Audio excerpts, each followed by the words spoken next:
عمران خان صاحب کی بھی ٹرمپ سے ملاقات کا کافی ذکر ہو رہا ہے سوشل میڈیا پہ. وہ تصویریں تو ایون ماضی میں جنرل مشرف, شوکت عزیز صاحب, دیگر جو ہے وہ پرانے ٹائمز کے جو ہے سارے ملاقاتیں نکال دیں ہسٹوریکلی جتنے بھی ملاقاتیں ہوتی رہی ہیں. اور یہاں سابق وزیر اعظم عمران خان صاحب کی جو یہ ملاقات تھی اس کا ذکر یا زیادہ جو موازنہ ہے, زیادہ موازنہ اس وقت کے آرمی چیف جنرل باجوہ اور موجودہ آرمی چیف کا بھی کیا جا رہا ہے سوشل میڈیا پہ کہ وہ وردی میں موجود تھے جبکہ فیلڈ مارشل عاصم منیر صاحب وہ سول کپڑوں میں تھے. بھارتی میڈیا اور ان کی جو نیوز ویب سائٹس ہیں وہ کبھی کہہ رہے ہیں کہ شہباز شریف اور عاصم منیر کو 1 گھنٹے تک انتظار کرنا پڑا, پھر جا کر ملاقات ہوئی. بہت سی رپورٹیں اس نقطے پر بھی زور دے رہی ہیں کہ پاکستان میں فوج کی سیاست میں دخل عام ہے. بہت سی رپورٹیں اس نقطے پر بھی زور دے رہی ہیں کہ پاکستان میں فوج کی سیاست میں مداخلت بہت کامن ہے اور فوجی افسران کو غیر معمولی حیثیت دی جا رہی ہے. یہاں تک کہ ایسے معاملات میں بھی جہاں عام طور پر سیولین لیڈرشپ آگے ہوتی ہے, آگے نظر آتی ہے. اچھا, اس قسم کا بھی موازنہ کیا جا رہا ہے کہ پاکستان میں بھی اس قسم کا موازنہ پاکستان میں بھی کیا جا رہا ہے. تصویر شیئر کی جا رہی ہے کہ ایک طرف صدر ٹرمپ کے ساتھ دنیا بھر کے ممالک کے سربراہان وزرائے اعظم کی 1-on-1 ملاقات ہو رہی ہے, تو دوسری طرف گزشتہ روز کی جو یہ ٹرائیو ملاقات ہے وزیر اعظم شہباز شریف, فیلڈ مارشل عاصم منیر اور ڈونلڈ ٹرمپ کے ان کے ساتھ. کچھ رپورٹس اس سے متعلق انٹرسٹنگلی کچھ رپورٹس نے لب و لہجے, لباس یا علامتی اقدامات پر بھی غور کیا. یہاں تک کہ ٹرمپ کی جو فائٹر جیٹ ایک لیپل پن پہننا اور اس کی تشریح کچھ یوں کی گئی کہ شاید یہ کوئی اشارہ ہو رہا ہے کسی بڑے گیم پلان کی طرف. سوال یہ ہے کہ سب کچھ جتنا اچھا نظر آ رہا ہے عالمی سٹیج پر, کیا پاکستان کے اندر بھی حالات اتنے ہی اچھے ہیں؟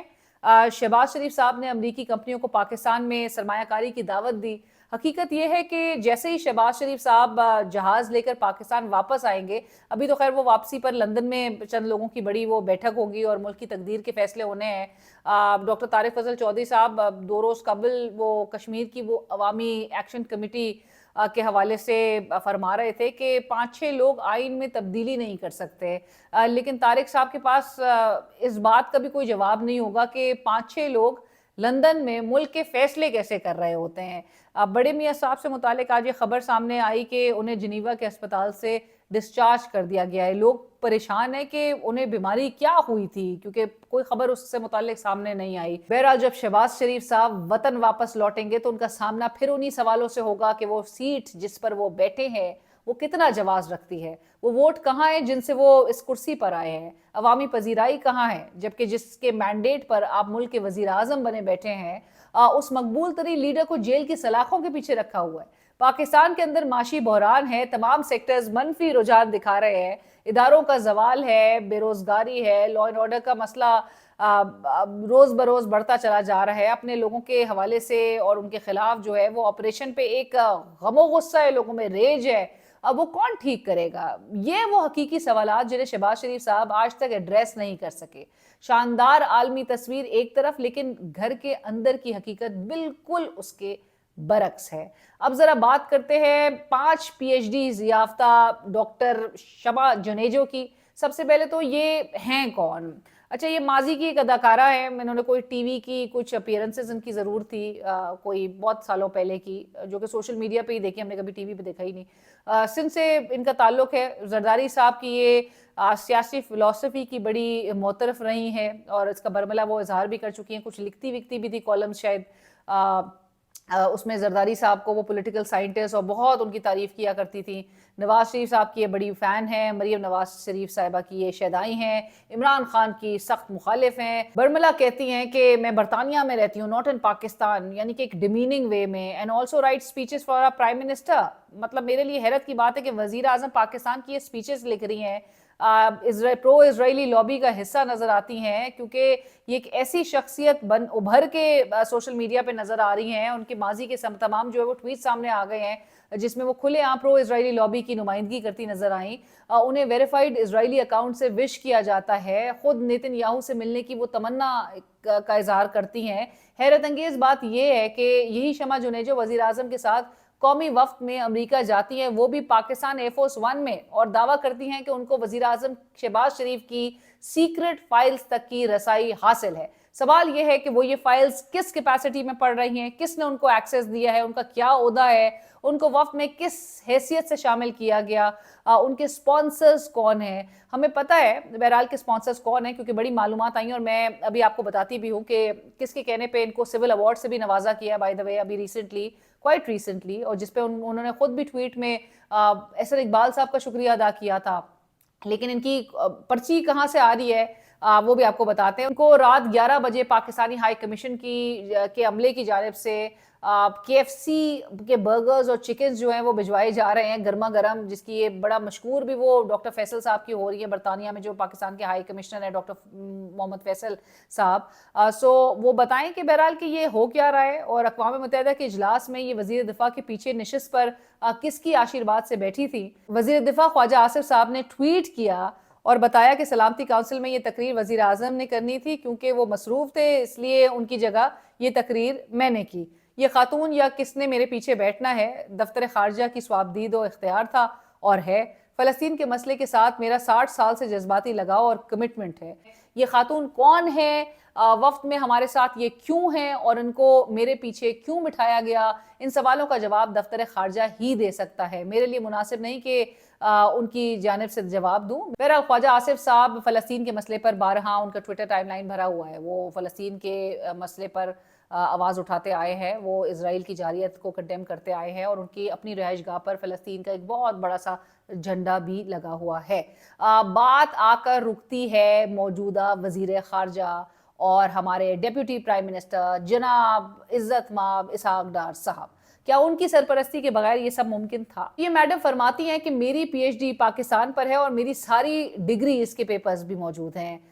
میرا 35 سال کا جو لمبا جرنلزم کریئر پاکستانی سیاست پر ہے, تو میں نہیں بولوں گی تو اور کون بولے گا بھائی. میں ایکسپرٹ ہوں پاکستان کی سیاست پر. یہاں برطانیہ میں مجھے ہزاروں پاؤنڈز ملتے ہیں صرف ایک پالیسی رپورٹ بنانے کے.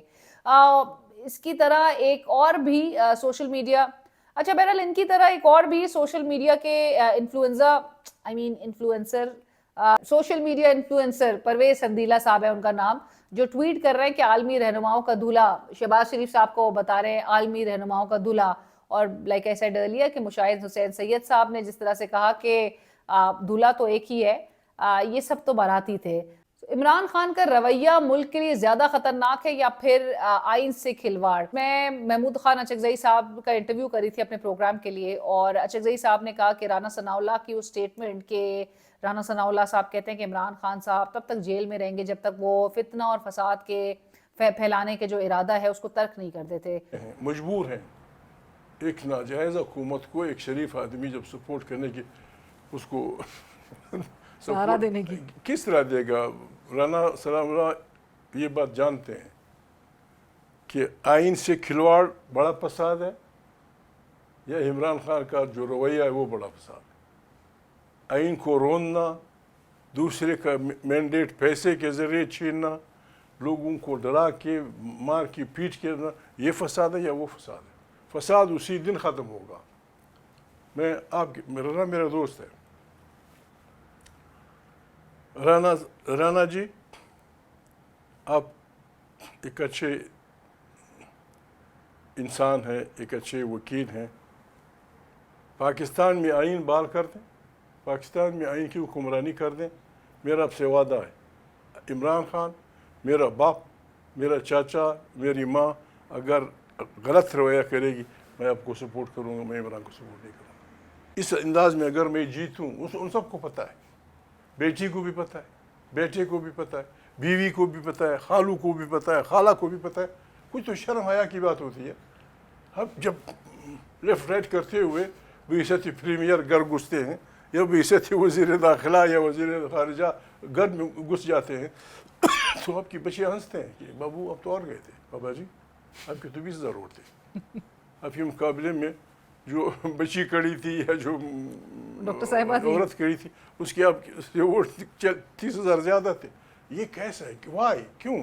انسٹیٹیوشنل ڈیکے اتنا ڈیپ ہو چکا ہے. ججز کٹہرے میں آ کے, سٹنگ ججز وہ کہہ رہے ہیں, وہ بتا رہے ہیں کہ کون کون آرڈرز کہاں سے جنریٹ ہو رہے ہیں, آتھرائز ہو رہے ہیں, اور چونکہ وہ آرڈرز نہیں فالو کیے جا رہے تو ان کو خمیازہ اور کانسیکوینسز فیس کرنا پڑا ہے. اپرائٹ ججز, ان کی ڈگری آج کراچی یونیورسٹی نے ڈگری کینسل کر دی ہے جسٹس طارق محمود جہانگیری صاحب کی, اور یہ وہی جسٹس طارق محمود جہانگیری صاحب ہے جنہوں نے جرت دکھائی, ہمت دکھائی, وہ اسلام آباد کی 3 سیٹس کے حوالے سے معاملہ ٹیک اپ کرنے کی, اور بہت ان کے اوپر پریشر تھا بہت. یہ میں آپ کو پہلے بھی ویلاگ سے بتا چکی ہوں through some very authentic sources کہ جسٹس طارق محمود جہانگیری صاحب کو بہت سمجھایا جا رہا تھا کہ لائن اپنی چینج کر لے ورنہ کانسیکوینسز فیس کریں گے. اسی قسم کا پریشر سٹنگ ججز پر ہے, اور جو ججز نہیں مان رہے ان کے پورے کریئر ایٹ سٹیک رکھ دیے گئے ہیں. ان کے پورے کریئر پہ ایک اب اس طرح سے الزامات کی بوچھار کا ان کو سامنا کروایا جا رہا ہے,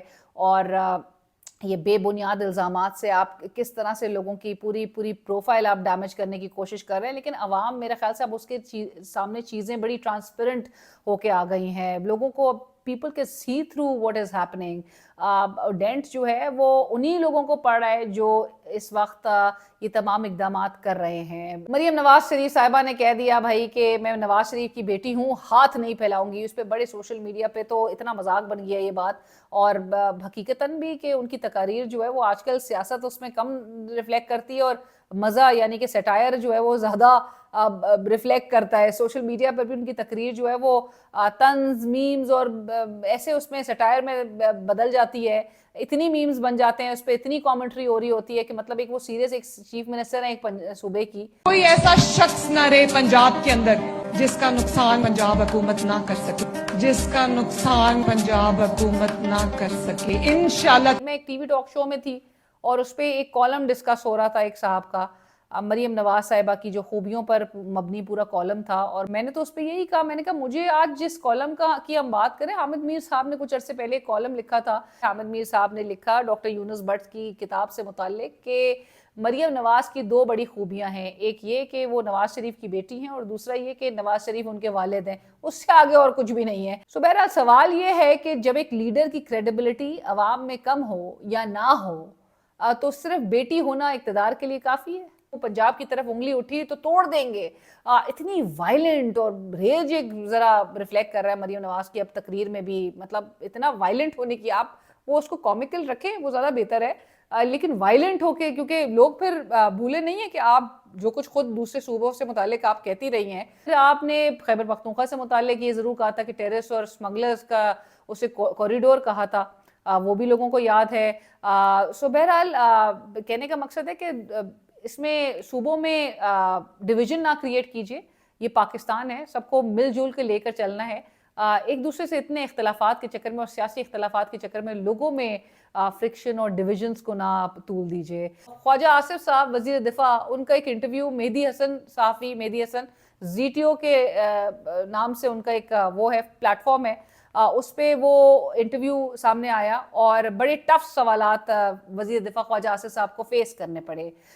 پاکستان کے موجودہ حالات پر وہ تمام سوالات جو آپ یہاں کے ٹاک شوز میں بہرحال نہیں سنیں گے, نہیں آپ وہ ٹی وی پہ دیکھ سکیں گے, وہ حالات کی اصل جو عکاسی ہے وہ آپ کو ٹی وی پہ نظر نہیں آئے گی. ہائیبرڈ نظام, الیکشن چوری, اقوام متحدہ کی وہ ورکنگ گروپ کی رپورٹ, آربیٹری ڈیٹینشنز کے سے متعلق, عمران خان کی ناحق جیل میں قید, جنرل عاصم منیر تمام فیصلے وہ کر رہے ہیں یا وہ جن کے ماتحت ہیں وہ خود سارے فیصلے کر رہے ہیں. یہ اس سے متعلق پورا ان کا انٹرویو ایک ریوالو کرتا ہے. ویری ایکسلنٹ انٹرویو بائی مہدی حسن. خواجہ صاحب نے ہینڈلنگ اچھی کی, لیکن بڑے سارے ایسے سوالات تھے بڑے میں نے لائک آئی سیڈ کہ بڑے مشکل سوالات کو فیس کروایا. ڈیفیکلٹ سوالات تھے, ٹف سوالات تھے. لیکن جو سوالات میں یہاں پہ صرف اتنا ہی کہوں گی اس انٹرویو سے متعلق کہ جو سوالات مہدی حسن نے کیے وہ حقائق اور پاکستان کے موجودہ حالات پر ضرور مبنی تھے, اور کاش ہی پاکستان میں بھی صحافیوں کو مہدی حسن کی طرح سوالات کرنے کی آزادی حاصل ہو, اور تمام صحافی مہدی حسن کی طرح کی ہی. میں اس انٹرویو میں اور زیادہ نہیں کامنٹ کروں گی, وہ انٹرویو آپ خود دیکھیں اور بتائیے. ان سے سوال یہ بھی کیا گیا ہائیبرڈ نظام سے متعلق کہ جی کیا واقعی میں عاصم منیر پاورفل ہے یا ایز اے ڈیفنس منسٹر آپ پاورفل ہیں. تو انہوں نے کہا نہیں مل کے فیصلے ہوتے ہیں. انہوں نے کہا نہیں اگر عاصم منیر ڈیسائیڈ کرے لیفٹ جانا ہے, آپ کہیں رائٹ جانا ہے تو کیا ہوگا. تو انہوں نے کہا نہیں کنسنسس کے ساتھ پھر طے ہوگا.